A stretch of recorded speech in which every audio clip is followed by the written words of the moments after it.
સિનોર પાસે નર્મદા કેનાલમાં યુવક ડૂબ્યો, 2 દિવસ બાદ મૃતદેહ મળ્યો। વડોદરા જિલ્લાના સિનોર તાલુકાના સેગવા ગામ નજીકથી પ્રસાર થતી નર્મદા નિગમની કેનાલમાં 20 વર્ષીય યુવક ડૂબી જવાની દુઃખદ ઘટના સામે આવી છે। મળતી માહિતી મુજબ હર્ષિલભાઈ મહેશભાઈ વસાવા રહેવાસી વડોદરા વૃંદાવન ચોકડી હોલી પર્વ નિમિત્તે મોટા કરાળા ગામે મામાના ઘરે આવ્યો હતો અને મિત્રો સાથે કેનાલમાં નાવા જતા અચાનક પાણીના તેજ પ્રવાહમાં આવી જતા તેઓ ડૂબી ગયા હતા।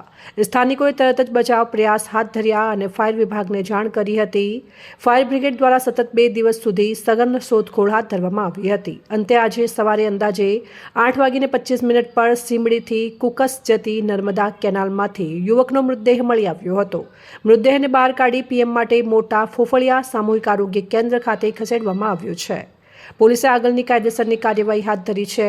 આ ઘટનાને પગલે પરિવારજનોમાં શોકનો માહોલ છવાઈ ગયો છે। મારું નામ હિમાંશુ કનૈયા મહેતા છે।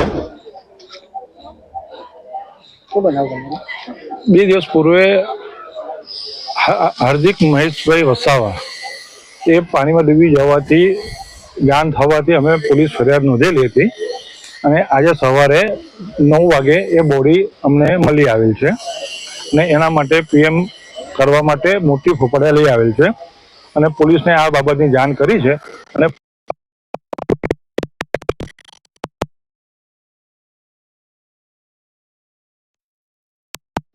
સંપૂર્ણ આપશે।